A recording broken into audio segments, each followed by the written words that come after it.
The word dunya in Arabic comes from dana'a or daniya or dunuwa, which means something which is low. Metaphorically speaking, low, as in its value is low.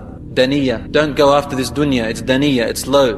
And the Prophet ﷺ said, Ad-dunya mal'una. The dunya is cursed. Mal'unun ma fiha. Everything in it is cursed, illa dhikrullahi wa ma wala, except for the remembrance of Allah and whoever are the allies of the remembrance of Allah. So the beasts and creatures are allies of the remembrance of Allah, because Allah says in the Quran, وَإِن مِّن شَيْءٍ إِلَّا يُسَبِّحُ بِحَمْدِهِ وَلَكِنْ لَا تَفْقَهُونَ تَسْبِيحَهُم. There isn't anything on earth other than the humans and jinns except that it glorifies in the name of Allah, but you cannot understand their praise. And in other verses in the Quran, Allah talks about mountains and trees and all that glorify Allah subhanahu wa ta'ala. The point is, Allahu A'lam, what will happen to the animals? Will they die before the end of time? Allah knows best. But the point is, everything on earth is cursed that does not follow the allegiance of the remembrance of Allah subhanahu wa ta'ala.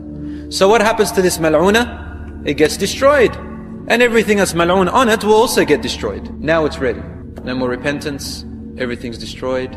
Symbols of Islam. Finally, the last piece of sign will happen. And the final sign before the day of destruction is the fire. An-nar. Rasul ﷺ tells us. Find this hadith in Sahih Muslim. You find it in Bukhari. You'll find it in almost all the books of hadith, 6 books, major books of hadith. A fire will come out.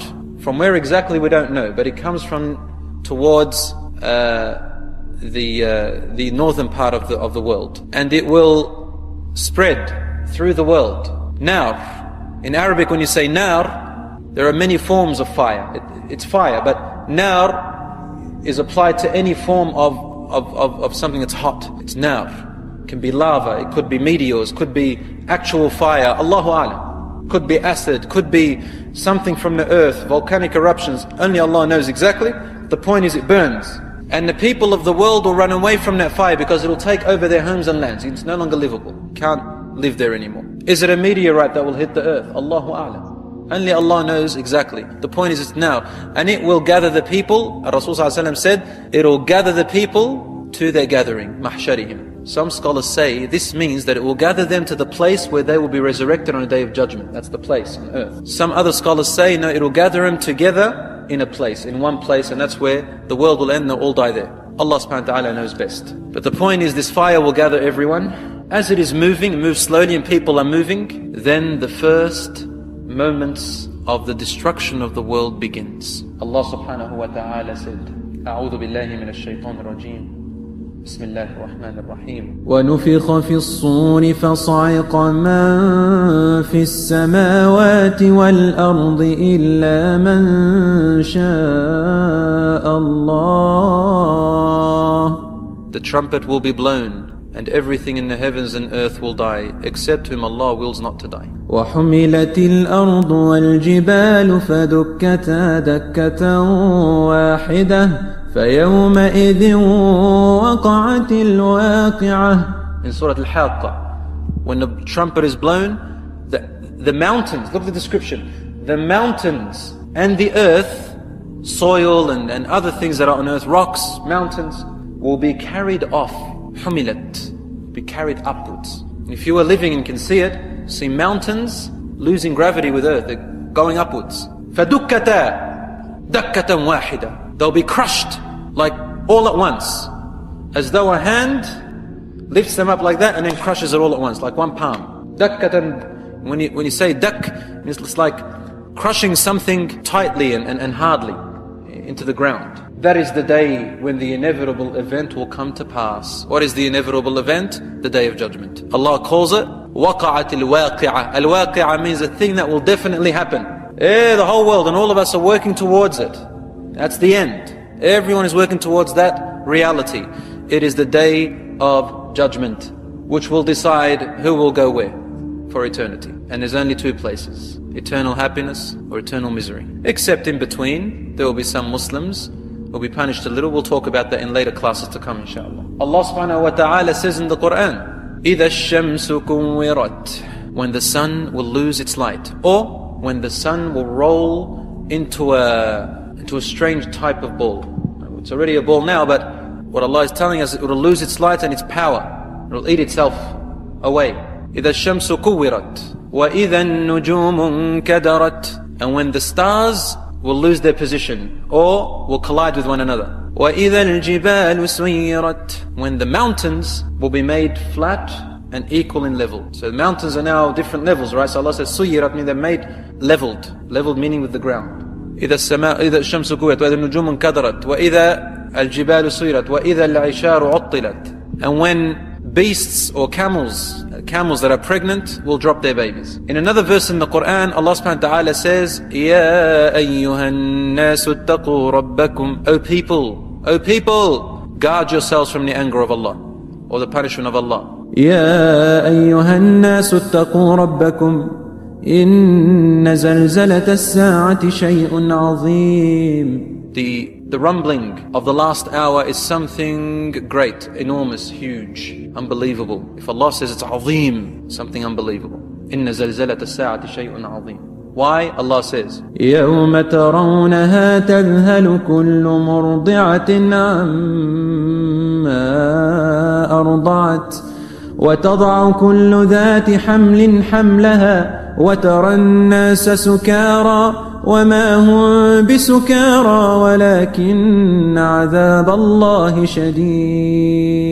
شَدِيدٌ. Which means on that day you will see every woman that is pregnant, her baby will be dropped. She can't hold it out of fear.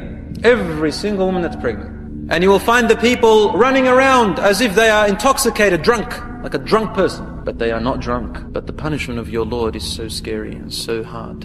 So Allah keeps on saying, وَإِذَا الْوُحُوشُ وَإِذَا الْبِحَارُ سُجِّرَتْ. The ocean also will lose its balance. Imagine. And we all witnessed on television examples of the tsunami. It's only little examples happening now. Allah tells us when the oceans really lose their balance. Big tsunamis. And imagine, it's undescribable. When you hear these things, mountains and earth lifted and crushed, the sun losing its light and power, the stars colliding with one another, the oceans losing their balance and their laws of balance and all that stuff, this only tells you that there is a terrible imbalance happening in the universe, in the solar system, gravity, everything, as though everything is reversed, as though gravity is being lost and everything is being reversed. Allah subhanahu wa ta'ala also tells us that when He destroys the earth, Allah tells us that every man will remember and what remembrance do for him. In Surah Al-Qiyamah, Allah swears by the Qiyamah, by the day of resurrection and by the day of destruction.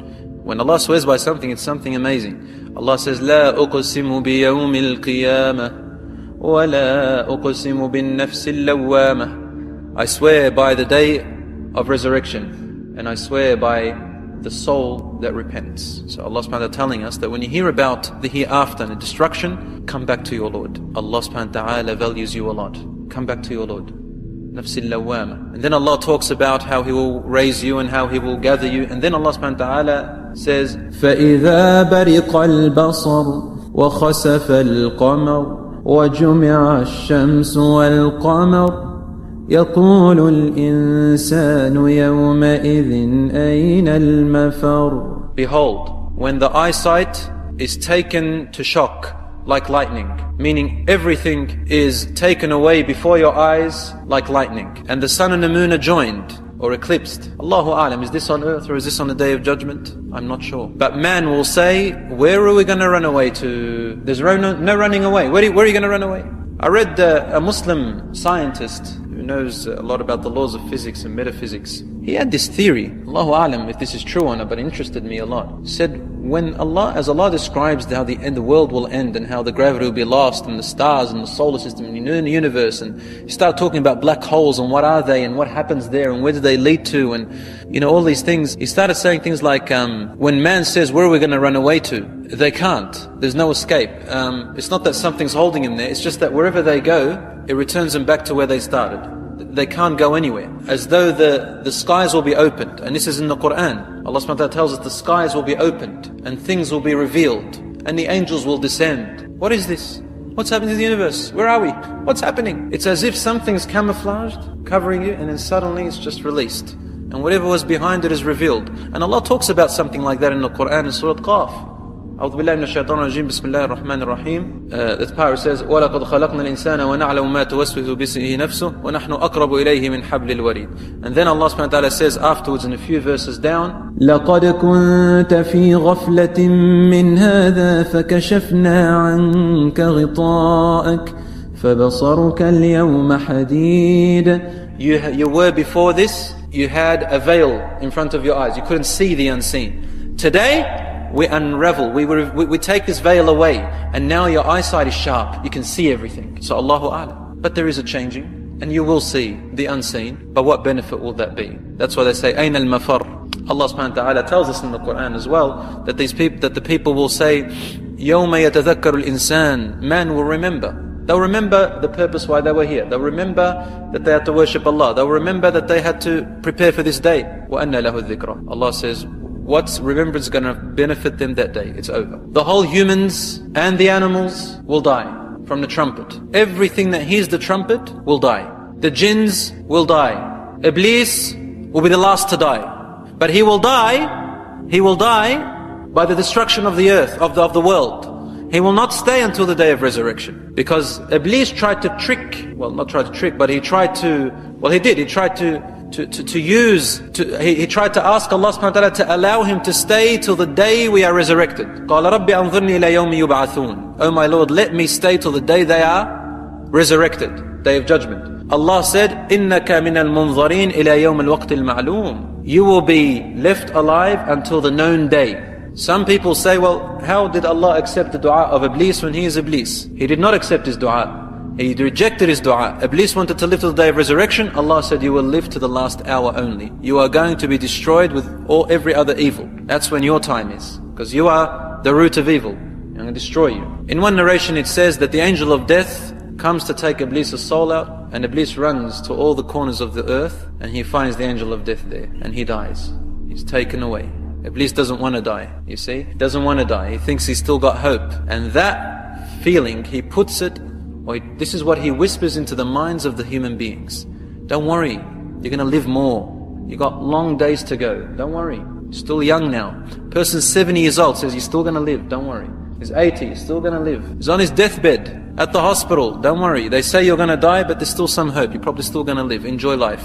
Have a little bit more of enjoyment. Don't worry about worship right now. Yes, the shaitan does that because that's his characteristic. And when the angel of death comes to take his soul, he runs away. He thinks he's not going to die. He thinks he can escape. Subhanallah. So when everything on earth dies, Allah subhanahu wa ta'ala destroys the universe. And then he says to the angel of death, well, before I say this, I remember last class we mentioned about some scientific discoveries and theories based on discoveries they found now in space. Scientists say that the world, the universe will either reach a point where it will be stabilized, where everything will freeze, or they said the universe will crunch, come back on itself like an elastic recoil, like elasticity, and recoils. Some say it will keep stretching until it all gets destroyed, and then a new universe will be created by another Big Bang. That's their idea when they don't believe in Allah subhanahu wa ta'ala. But the Quran tells us there will be a destruction, there will be a collision, there will be a recreation of something else, but not by chance, but by the will of Allah subhanahu wa ta'ala. But it's amazing how they'd say these things when they don't believe in the Quran. They're so close yet so far, subhanallah. Allah then tells the angel of death, orders him to take Jibreel alayhi salam's soul out.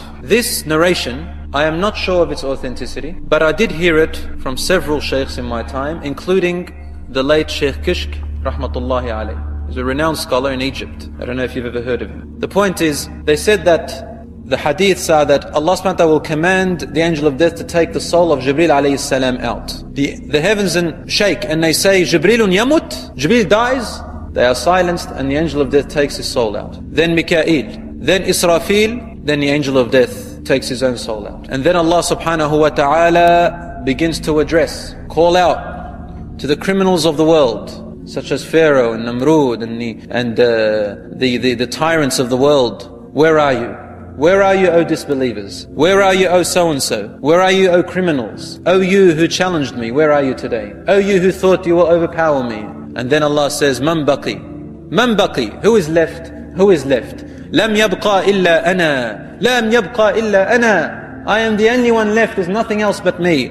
Ana Allah. Ana al-Qahhar, Ana al-Wahhab. I am the overpowering. I am Allah. I am the everlasting. I am the all-powerful. Ana al-Qawiyyu al-Majid. Ana Malikul Mulk. I am the King of all kings. I am. Subhanahu wa ta'ala praises himself with his attributes, with his glorious attributes and names. Allah subhanahu wa ta'ala is the one worthy of this praise, for He is the most glorious, most merciful in every way beyond our imagination. At that point, Rasul sallallahu alaihi wasallam tells us that people stay dead for only Allah knows how long. Some hadiths say 40. The companions who narrate these hadiths say, we don't know, did he mean 40 days, 40 years, 40 months? Allahu Alam. But they stay dead for 40